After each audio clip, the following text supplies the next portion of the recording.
Live from WTVO Rockford and your home team. Eyewitness News at 5 starts now. A Ukrainian woman living in Rockford worries about her family in that country now. Every explosion reminds her of the risks her relatives live with.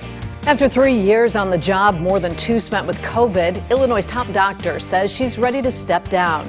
The memories Dr. Ezike says she'll take from the job. A summer staple for many of us in the state line's ready to dish out its sweet treats. Union dairy managers say they hope for a return to pre-COVID business. Good evening, I'm Mimi Murphy. And I'm Eric Wilson. More than a week into its attack, Ukrainian officials say Russia is changing tactics. They say more civilian areas are being targeted. Ukraine's president spoke by phone today with President Biden. ABC's Rena Roy has the latest on his pleas to the West. Russia escalating its attacks on Ukraine, hitting the main broadcast tower in Kyiv with a missile Tuesday. Ukrainian President Zelensky saying at least 5 were killed as the tower burst into flames. The tower is located near one of the most prominent Holocaust memorial sites in Europe. The memorial's board says it was also damaged in a strike. The Kremlin striking Ukraine's second largest city of Kharkiv, targeting its central square and an administration building. According to Ukrainian officials, killing several and injuring dozens more. Russian strikes are hitting schools, hospitals, residential buildings. They're destroying critical infrastructure. Just outside of Kyiv, a crater now right in the middle of what appears to be a neighborhood. A 40-mile Russian convoy still advancing on the capital city, though a senior U.S. defense official says they appear bogged down, essentially in the same place for a day now. The Russians believed to be running out of food and fuel for their troops as they meet more resistance than expected. The official adds they could just be regrouping. They continue to want to move on Kyiv, to capture Kyiv, to take Kyiv. Ukrainian President Zelensky says his country desperately needs help from the European Union, with Russian troops now increasing their airstrikes. Zelensky met with a standing ovation from the EU's parliament, but says he needs to see that support put into action. Adding Ukraine will fight more than anyone else, but left alone against Russia, they cannot manage. Meanwhile, Western diplomats walking out on Russian Foreign Minister Sergei Lavrov's speech at the top UN Human Rights Forum.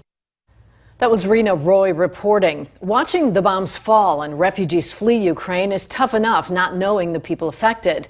For a woman living in Rockford, the Russian invasion is personal. She still can't believe what she's seeing. Places from her childhood are destroyed while her family searches for safety. Rachel Perry has her story. Rachel? Mimi and Eric, Helen tells me all her family and friends are still in Ukraine, some hiding at bomb shelters in Kyiv. She says Russian troops are closing in and making it impossible for those loved ones to leave the city. I read in the internet that Putin will announce something, and I'm like, oh my goodness, no. That's the moment Helen Buhai realized her family could be in danger. And then in 1 hour, my mom texts me, like, I heard like 4 or 5 very strange like noises, and it's not fireworks. And I called her like, Mom, it's like war just began. Helen left Kyiv in 2016 to study in the United States, graduating from Rockford University. Her family and friends all still there. So my mom, she's hiding in like a bomb shelter during like last 6 days. So once a day she go to the grocery store, buy food, cook something at home, and bring all the food to the bomb shelter. Helen now waits for updates as Russian troops continue the attack on her country. FaceTiming her friend, she asks if it's safe for them to leave. It's very stressful and it's not so safe. She sent me a video from her like house, and she can see this like power station clearly. Oh my goodness, they bombed it so badly, so the night was like almost like a day. It was like so bright and so light, and the windows were like, like trembling, and people were just so scared. Helen worries her once beautiful home will soon be gone. When they start to bomb places where you used to live, first time you could not believe at all. You are looking at this, oh my goodness, this is my like playground when I used to play when I was a kid. She says being away from her family at this time is the hardest part. Of course I want to support my mom, who is alone right now, but I know that my parents are glad that I'm here, because they're like,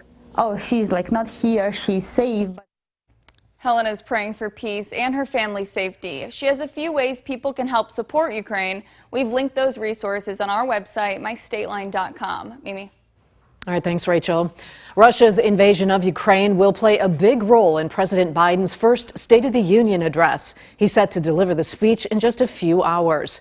Several domestic issues are expected to come up, among them the COVID-19 pandemic and rising inflation. Local Congresswoman Sherry Bustos will be in the audience and says there are some positives to celebrate, too. So quickly say, hey, you know what, we've done something good. But then we got to address really some big challenges. Inflation is a big concern for people. You go to the grocery store and we all see it. We're paying more. When we go fill up our truck or our car, we're paying more. And my hope is that what we'll hear from President Biden, I think we will, is that this is going to be a whole of nation approach to tackling inflation. You can watch the president's full State of the Union and Republican response right here on WTVO 17. Coverage starts at 8. A Rockford man is sentenced to 2 decades in prison after he admits to killing a man at a gas station. Anthony DeWitt pled guilty to second-degree murder. The 24-year-old shot and killed 29-year-old Javel Bolden in December 2020.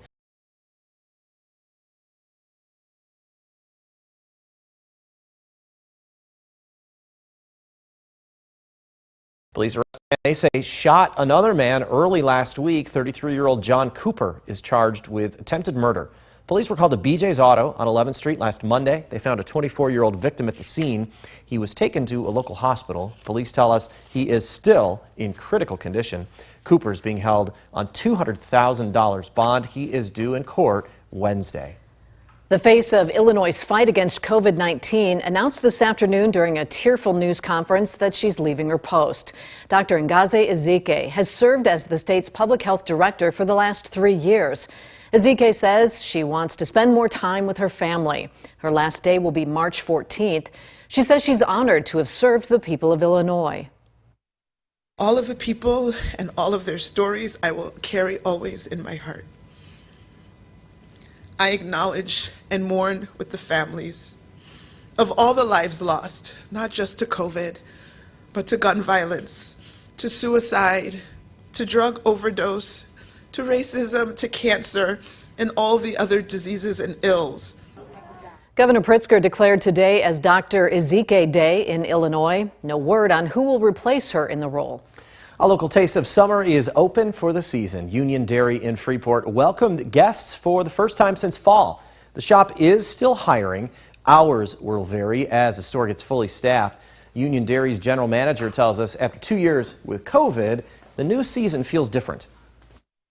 Been going through a lot these last few years with just COVID, and I just feel like this is going to be a comeback year. So I'm just really excited. Everyone was ready for us to open our doors, and so I just look forward to it just being a better year this year. You can find Union Dairy's hours posted in this story at mystateline.com.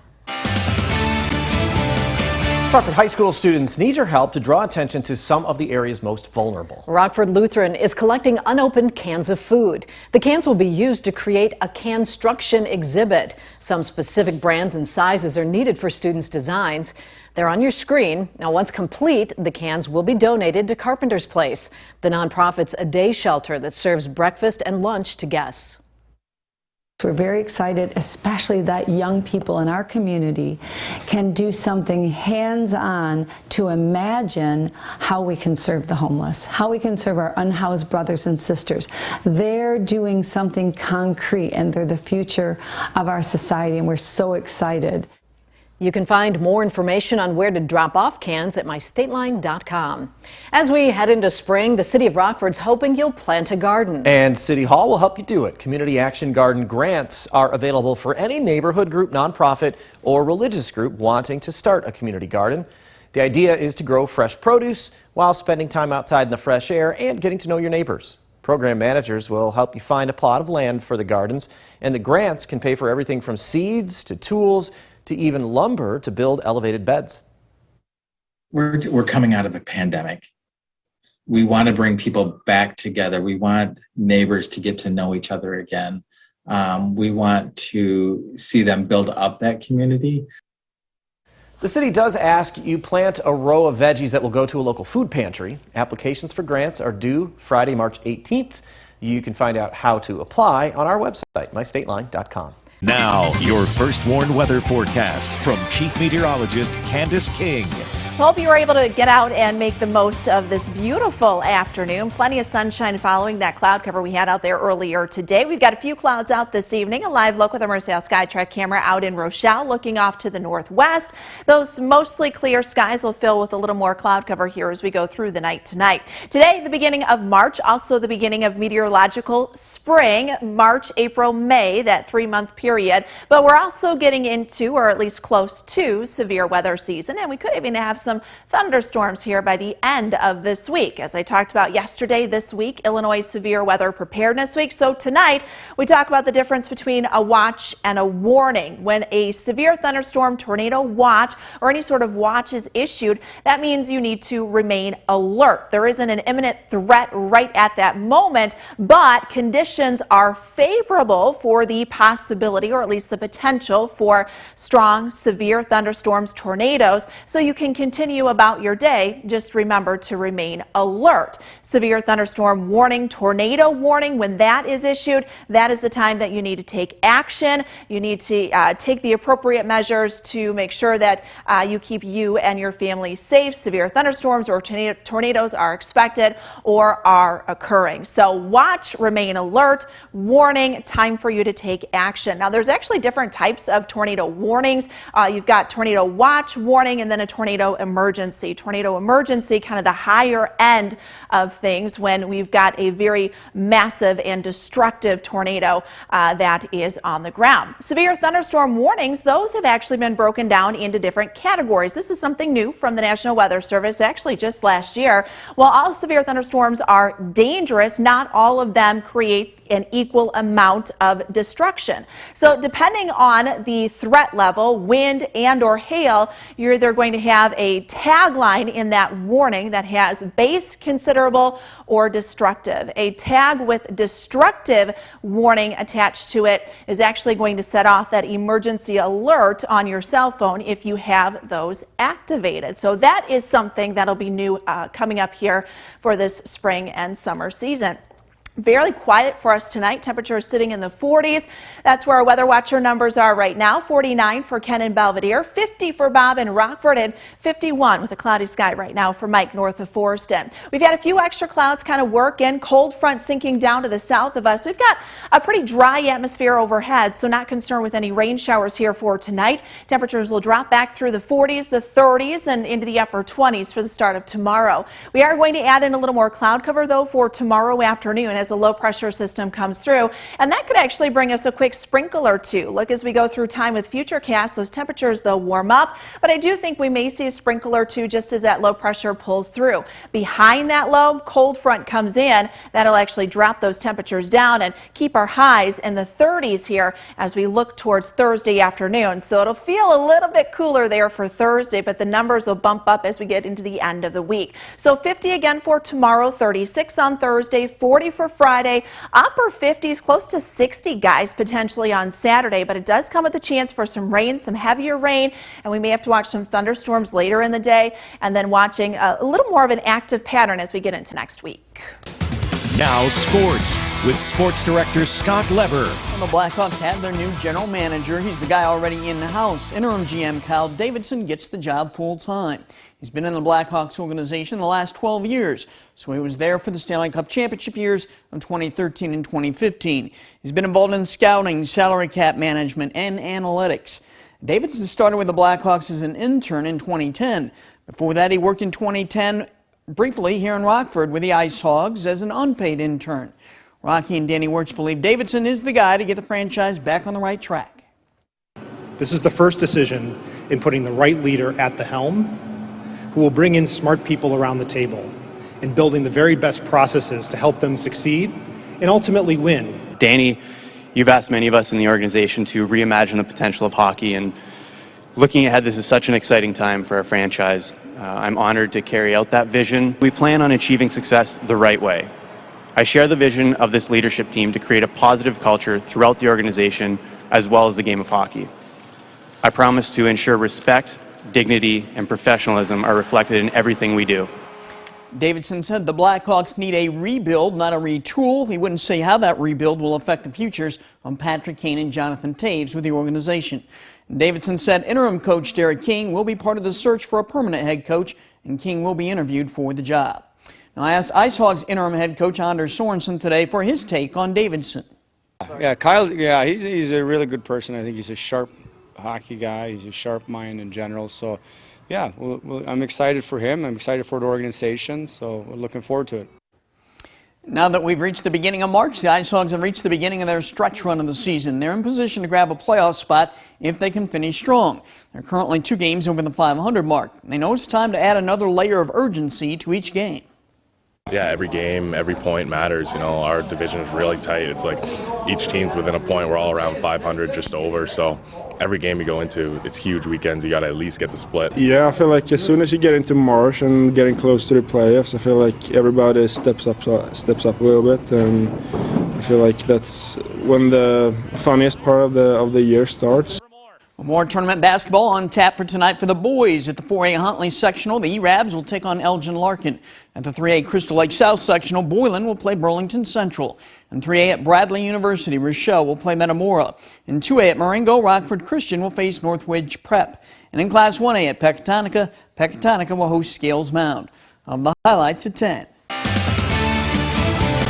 It's this nice out. There's kind of a dilemma, like what coat do I put on in the morning? Because I know when we leave tonight it's going to be colder, but I felt kind of silly putting my big winter coat on. The other dilemma is, do we go to work or not? That's an everyday That might be a bigger dilemma. That's true. Sometimes that is not weather dependent. There you go. No, I know. I totally understand. When temperatures are in the 20s and then you got afternoon highs that are, in the upper 50s to near 60 degrees. Winter jacket will be needed later this week, and you'll need something for tomorrow too, because we will see a couple of flurries, and temperatures will actually fall through the afternoon behind a cold front. 36 on Thursday. Rain moves in late Friday. Watch for some thunderstorms on Saturday. A little more active into early next week. Thanks, Candace. And thank you for spending some time with us. Stay safe.